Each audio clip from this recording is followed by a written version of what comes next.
So Marriott itself started in 1927. A&W root beer stand on 14th Street. Now, it was a big story that a non-Marriott had become the CEO. I worked with Bill Marriott for all of the 22 years, now 23 years I've been at the company. The mini bar has the same thing in it. It's Pringles and Toblerone. We figure sooner or later the government will come out and say that's a balanced meal. Okay. When I check out, they want my credit card again. Well, they shouldn't need that unless there's something deeply suspicious about you. Okay, that could be the case. It could be. Would you fix your tie, please? Well, people wouldn't recognize me if my tie was fixed, but okay. Just leave it this way. All right.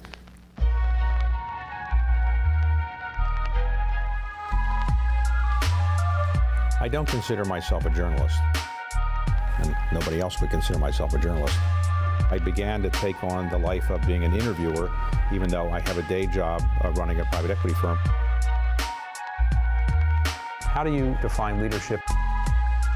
What is it that makes somebody tick?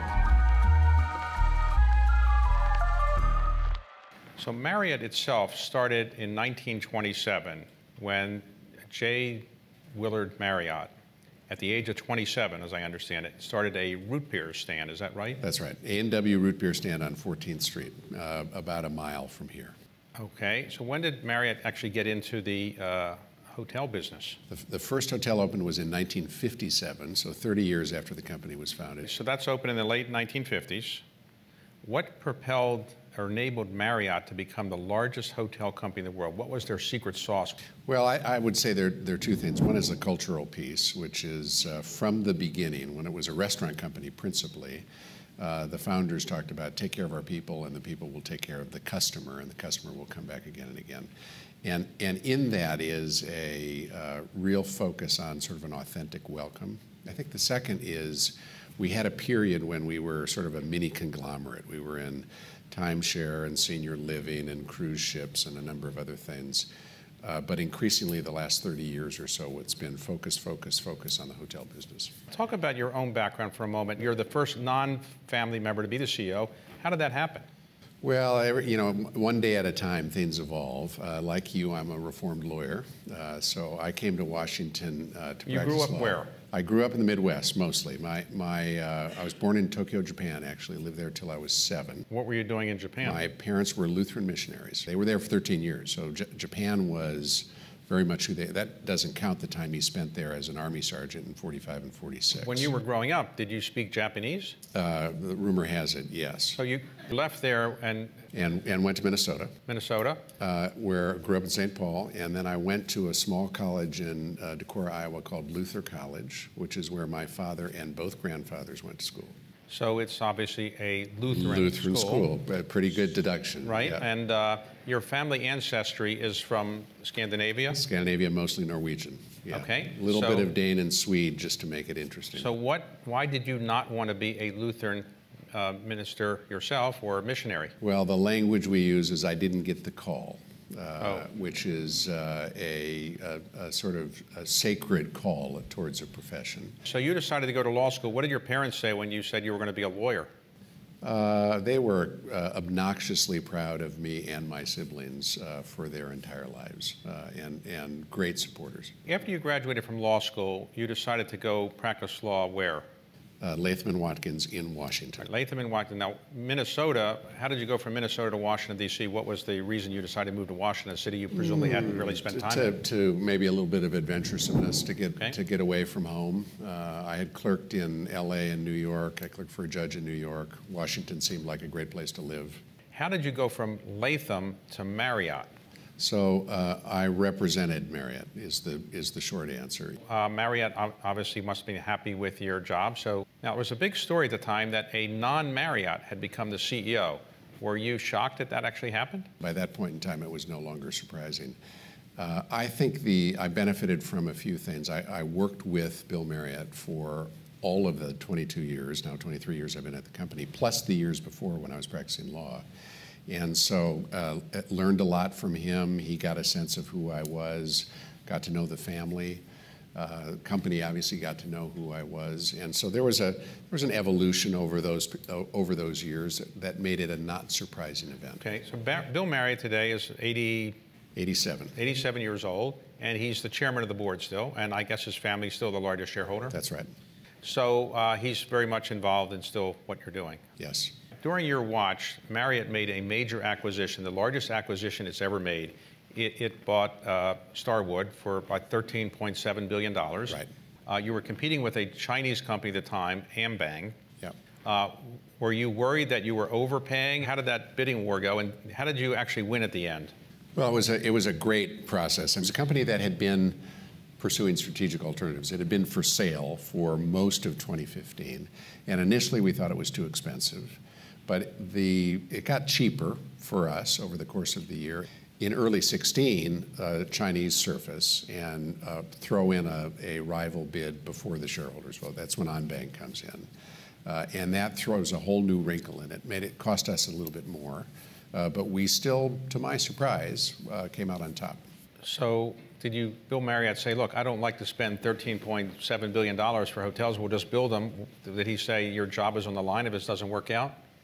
No, actually, he was. I was very touched by his first reaction. Actually, maybe his second reaction. His first reaction, I called him on the phone and I said, "I want to talk to you about buying Starwood, but don't form any points of view yet, because we need to take you through the financial model and the strategic model." And he held himself back for 3 or 4 days because I was worried that without grounding, he would say, why on earth would you take this risk? But then I got back, that was a phone call because I was on the road. I got back into the office and he said, he was thinking about the human side of this first. He said, Arnie, you know you don't have to do this. You're already working very hard. The company's going great. There's going to be a lot more work if you buy Starwood.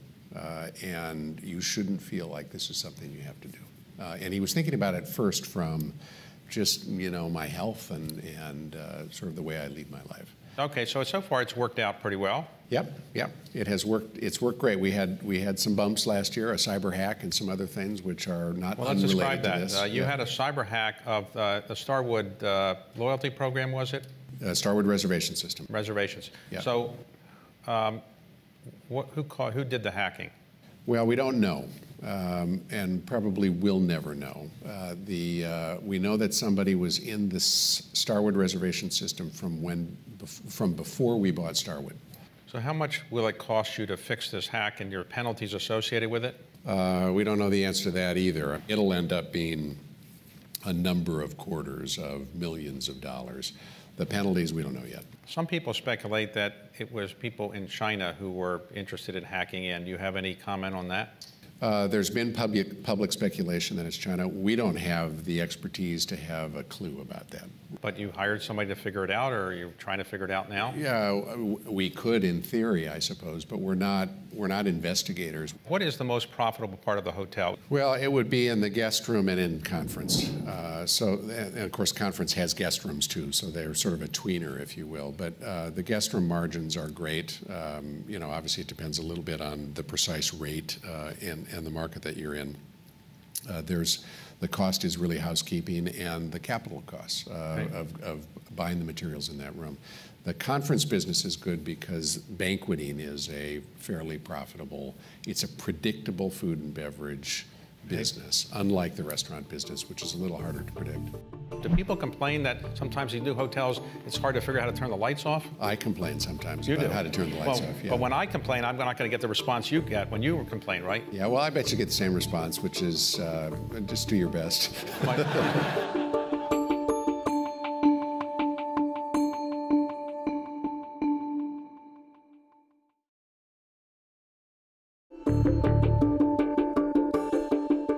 So let me ask you about hotels, specifically the experience, because I travel a lot. I'm on a road maybe 230 days a year, and I spend a lot of nights in hotels.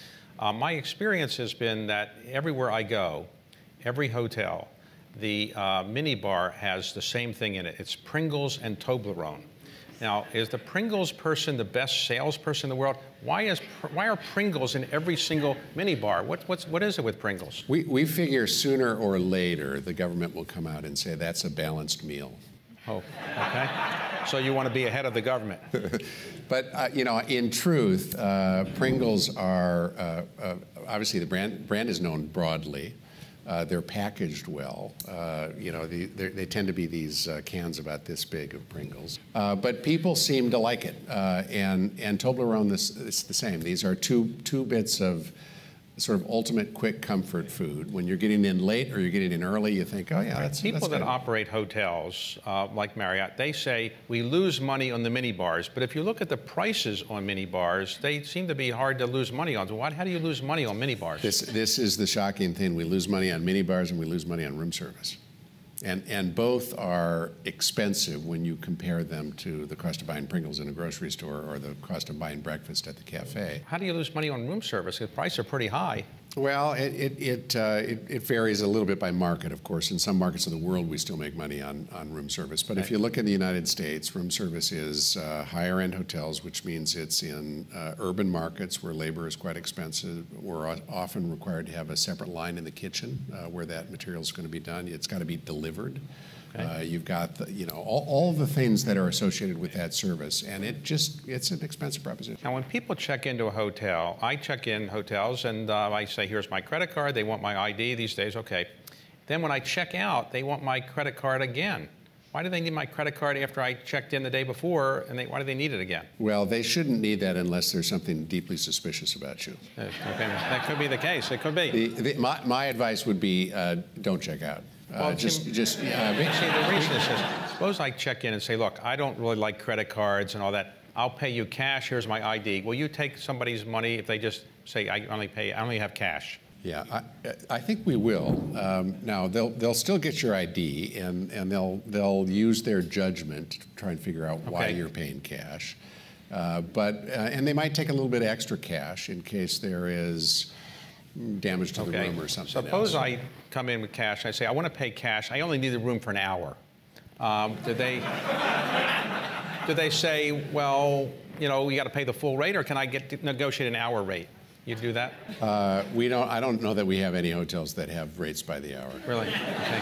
When I check out of a hotel sometimes, and I do check out, they say, did you have anything in the mini bar last night? Now, I hate to stand there in front of people and say, I had some gummy bears, I had some whatever else. I just say, no, I assume they'll figure it out later. This is another reason why we lose money on the mini bar. Okay, so why? Because everybody who has those Pringles, nobody wants to admit it. Right. So do people actually admit, I had Pringles last night, I have an inventory of all the things I had last night, or do people just say, I had nothing, and then you later go in the room and you charge them later? That's right. I mean, that's the way this works. Okay. Is, somebody will go into the room later and take an inventory of the minibar and see what was there. Now, in some, you probably noticed this, some of the minibar fridges are set up to be self-reporting. So you'll take a can of beer out. I know that, and I don't like that sometimes, because if I go to pick up something and then all of a sudden, and then I realize I really don't want that, and I put it back down, it's already charged. You better drink it. Yep. Now, when people check out of a room, what percentage of people leave it a mess? 100%. 100%. So the towels are on the floor, the food is spread everywhere, it's not good. We are, very few of us are at our best or neatest when we're in a hotel room, because we know we're not cleaning up. So, you know, the towels end up on the floor. Right, well, the leftover dinner from the night before is sitting on the desk. Bed's never made, of course. What percentage of people accidentally take the towels with them? I don't think it's a very high percentage. What about the robes? The robes would be even less likely, although more tempting. Now, most of those robes are for sale. So if you really want one of those robes. But people take the robe, and it's not, they didn't say they were taking it. You just charge them later? Yes. Okay. What percentage of people take all the cosmetics, the lotions, all this stuff? What percentage of people take that with them? Most of them. Most of them. I think and again, I don't have a hard data on this either, but we're buying, I bet we're buying 30 or 40 million pens a year.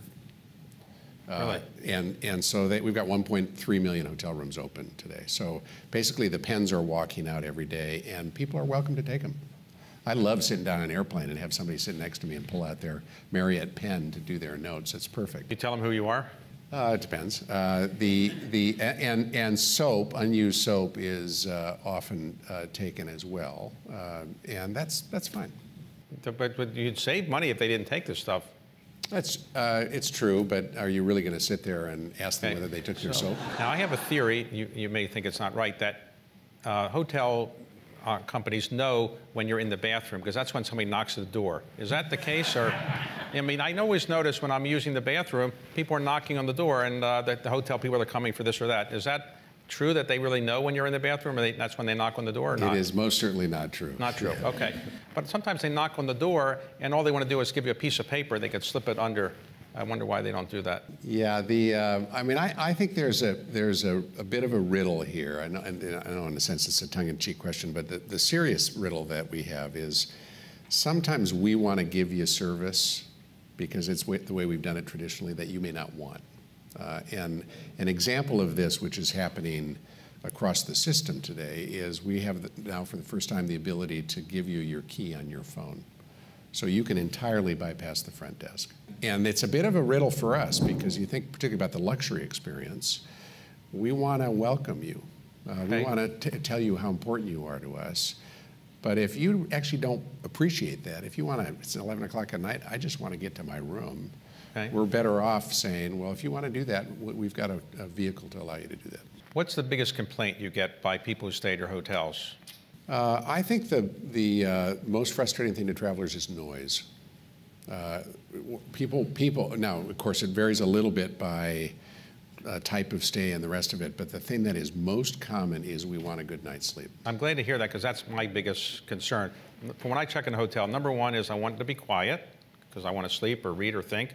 Number two, a hard mattress so that my back isn't falling apart. Three, figure out how to turn the TV on. Four, how to turn the lights on and turn them off. Do people complain that sometimes these new hotels, it's hard to figure out how to turn the lights off? I complain sometimes about how to turn the lights off. Yeah. But when I complain, I'm not going to get the response you get when you complain, right? Yeah, well, I bet you get the same response, which is just do your best. The biggest challenge for Marriott today is what? Maintaining the right people around the globe as we grow. We're growing quickly. We're opening a hotel every 15 hours for the next 3 years. We've got to make sure we bring in the people who can deliver the kind of authentic welcome we have.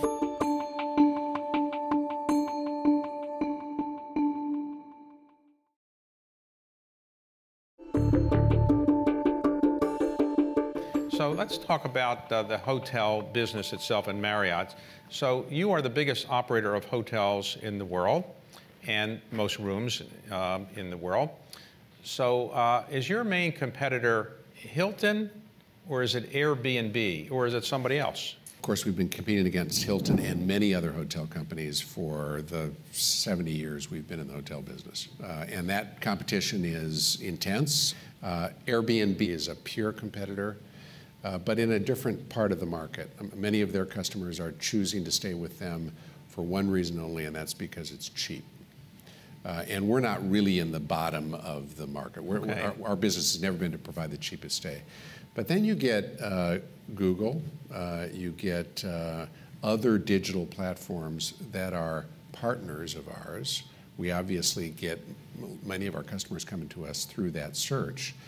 But they've also got data about all of us. And they are working on monetizing that data. How do we use what we know about David Rubenstein to deliver him to Marriott or to somebody else and make some money on that? And that makes them not a competitor in the sense that they're offering a hotel stay, but a competitor in the sense that they want to be in the relationship we have with our customers. So you worry more about the data collectors, Google or Facebook, maybe having data on your customers more than they should?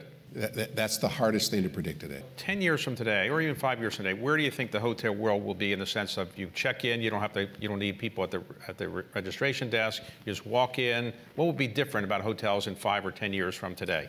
Well, we'll have more of them, for one thing. I mean, I think we will continue to see that people value travel. I think we will continue to see a growing traveling class around the world, not just Americans, but in the developing world. And so it will, I think, continue to become a more important thing to folks. 5 years from now is not very long. I do think digital keys, using your phone to open your room, will be available everywhere, and I think will be broadly adopted. But I don't think it will be exclusive. There'll be some number of customers who say, yeah, I don't really want to figure that out. I want to go to the front desk and get my key. And we're going to have to make sure we satisfy all of those customers. What about facial recognition? Just walk in and facial recognition would be able to get you into your room, or not so much? It could be, yeah. We have done, we've got a couple of pilots on that. It'd be interesting to see. I mean, you've got the privacy questions here, too, that are Now, important. when you check into a hotel, do you tell people in advance you're checking in so that Marriott, they know who you are, so do you use a pseudonym, or do you check in with your real name? I don't. I check in with my real name. And do they know you're coming in advance? I think they do, yeah. And do you get the presidential suite or something? They tend to take reasonably good care of me. And the biggest challenge for Marriott today is what? Well, there are many challenges. I guess I would say that maintaining the right people around the globe as we grow. We're growing quickly. We're opening a hotel every 15 hours for the next 3 years. We've got to make sure we bring in the people who can deliver the kind of authentic welcome we have. Tight labor market in the United States, obviously. So practically, we've got to use the tools to recruit and retain and motivate. That is something we spend a lot of time on. Now, in your business, you presumably want tourists to come to the United States, I assume, use your hotels. Has it been a problem with the administration? They have had some policies that have been made it maybe more difficult for people to come to the United States. Well, the U.S. is losing share of global travel. It's crystal clear we're losing share. Now, put it in context for a second, just to set the table. 95% of the hotel business in the United States is domestic travelers.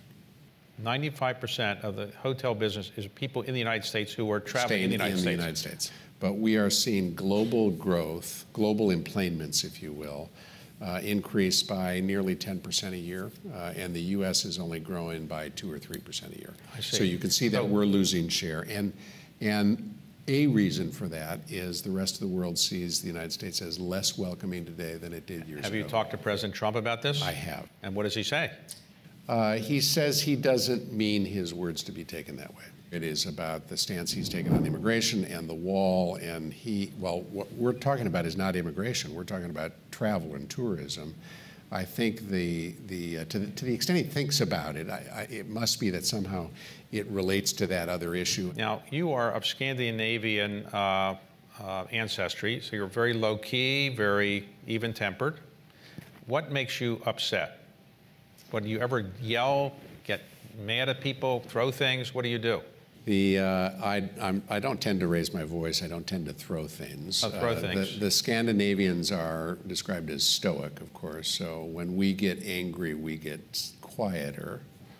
But that doesn't mean it's invisible either. And the things that frustrate me the most are not hearing the bad news that I should hear. So if somebody's holding back because they don't want to fess up, that's the thing that gets me going. So the thing that makes you the most excited about your job is what? Well, it's getting around to see our people around the world. Like you, I'm on the road 225 nights a year, something like that. I was in Asia the week before last, Shanghai, Hangzhou, and Suzhou, China. Sunday, I go to Cape Town and Addis Ababa. And to be able to get to those places and see teams of people that are Marriott people. They feel like they're part of our team. So in very different cultures is to me extraordinary. If I had bought the stock of Marriott the day you took over, I would have more than tripled my money. So is it still a good buy? I think it's still a great buy. As good as it was when you took over? I think we're just getting going. Really? Okay, well, thank you very much for a great time. Thank you, David. Congratulations. Great to be with you. Thank you, sir.